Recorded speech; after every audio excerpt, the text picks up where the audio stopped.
Welcome, everybody. It's your boy. We got disconnected with that last episode talking to MB Young. I am going to try to reach out one more time. I don't know what had happened. Let me see if I can get to the end of this. Hopefully he answers. Hello. Sorry, I don't know what happened. Sorry. We got disconnected there. That's okay.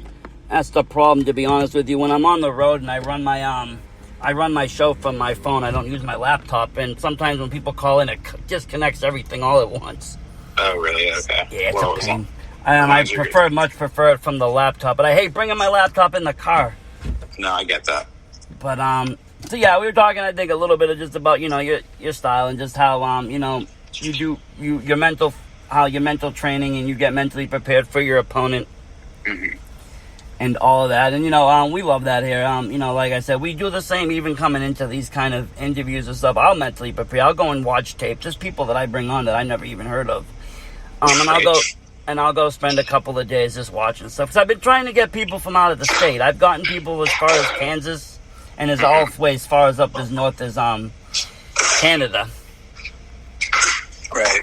And I try to get everybody as much as exposure as they can, because at the end of the day, what gets people on TV isn't so much how good they are, it's exposure. Yeah, I mean, being good and exposure, but yes. Yeah. But, even you could be the best wrestler in the whole wide world, and if you're only fighting in front of a 25 VFW crowd day in and day night, and no one's watching it, you're not going to get that far. No, definitely, yeah. It's all about opportunities. You got to grab the bigger shots, the bigger venues, the bigger stages, when you can get on IWTV, when you can get on these Twitches, when you can get on the live streams. It's a whole different world now. You don't just have to become famous off of regular, USA TV network. You can get pretty big off of Twitch. Yeah, Twitch, IWTV, all the streaming networks. Yeah. It gives the indie scene more life, I think, because you don't have to just worry about getting noticed by one big company anymore. You can make the companies as big as you can, and it give people more places to work, more money, more merch. That's right. All that. No, yeah, it's all, it's everything. It's just a bunch of things coming together at the moment that's making, TV less desirable, I think. Yeah, there's a bunch of reasons. I think people just, honestly, a focus issue, too. I think there's so much just going on in front of our faces that nobody's got time to sit down and watch. Everything got to be a recap now, like a 5-minute recap is good. Yeah, no, and also just, we have the ability to at any point advertise anything we're doing on the internet. We don't need anyone to do it for us, and that's how people are creating name value without, being on. 110%. That's even how we're able to even operate. We don't got nobody paying our bills. I don't got a promotion manager. I don't got anybody doing my social media work. I just do everything myself. I go to shows, I tweet, I take photos, I reach out to people like yourself. I talk, I say, hey, can I help sponsor shows? What do you need done? You want to come on my show and talk? Cool.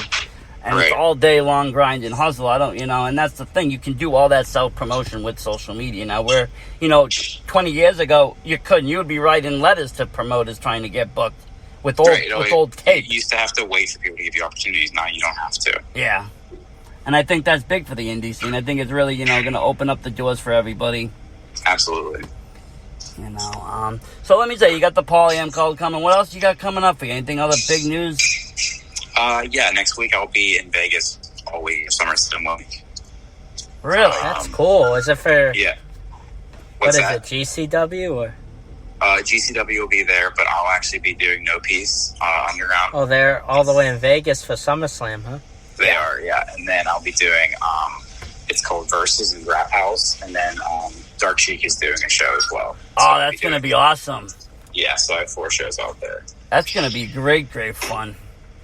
That's the one thing I can say. Even if you're not a WWE fan anymore, or people don't watch it, if you go to these events, you can catch some phenomenal indie wrestling at these 3-day shows and events. In WrestleMania shows are crazy that they put on. Yeah, no, definitely. I think that once someone experiences that, they don't feel the need to go back to WWE. Yeah, to be honest with you, I have a real hard... we got AEW now, so... There's that, and honestly, I have a real hard time getting into mainstream wrestling. When I've been to so many shows, I've seen the passion out of the wrestlers' eyes. Forget about the fans. I've seen the passion out of the wrestlers' eyes. I've seen the blood. I've seen the tears. It's all real. You know, I've seen the fans, you know, get on their hands and knees and worship people. You know, that's fandom. That's not them coming there to troll them. That's legitimate fandom. Mm-hmm. You know, you don't experience that on a grand scheme of level, but you do in the indie scene. You just do. Yeah, it's not even different. close. Yeah, absolutely. But so we'll have to definitely check you out in Vegas. We might be out there. I don't know. We have chances to go to SummerSlam. If it's any hotter than it is here though today, I don't know. I'm gonna bow out. I think they're calling for the hundreds. I think it's gonna be pretty hot out there. Yeah. It's I feel like about what it Nevada is and today. Arizona's been the hottest places this summer. The hottest place I was in the H2O Center. Oh yeah, 200-degree sauna last week. Yeah. Holy shit. Masked up And you and Garcia put on a nearly hour-long match in there. Crazy. I don't know how you were doing it. I was ready to pass out and tap out myself. But yeah, so we'll definitely check that out. I mean, I am an IWTV member. I know where to watch you when you're on, and I'm sure I can check out all the announcements on your social links, and hopefully you're getting more people to follow the new account. But they suck. They limit you, don't they? Limit like how many you can follow back and follow you and shit. At the moment, yeah, I think so. Because you're not like us, like haven't been running the account too long, so they make sure you're not like just inflation. It's crazy. Well, yeah. I mean, they already locked me yesterday for getting a bunch really quickly, so we'll see what happens. I don't know. It's a nightmare. It's the worst thing that could happen. Especially when you're just trying to promote a show with a week, with a week less to go. Right. Yeah, it's not ideal. They really fucked me on that one. Well, I'll make sure to be resharing all the stuff I see coming out, and hopefully we can get you back to where you were. I do thank you very much for coming on. King MV. This has been a real pleasure, and we will see you at Woodstock. All right. I appreciate you guys. Have a good evening. You too. All right, bye. Well, that was an interesting call. We talked to the Poly Am Cult King, MV Young, and that was great. We had a little distraction there. This is in 2 parts. We'll probably condense it down to 1 and make a 3rd video of it. Absolutely. And put all the interviews together at some point. But we thank you, everybody, for tuning in. And definitely check out Woodstock, Poly Am, and make sure to check out No Peace Underground at SummerSlam. That's going to be a real great show on IWTV. All right, Versace, are you ready? I got to get out of this car. It's 350 degrees. I got to get out. Have a great night, everybody. Versace, Stoner out. Disable out.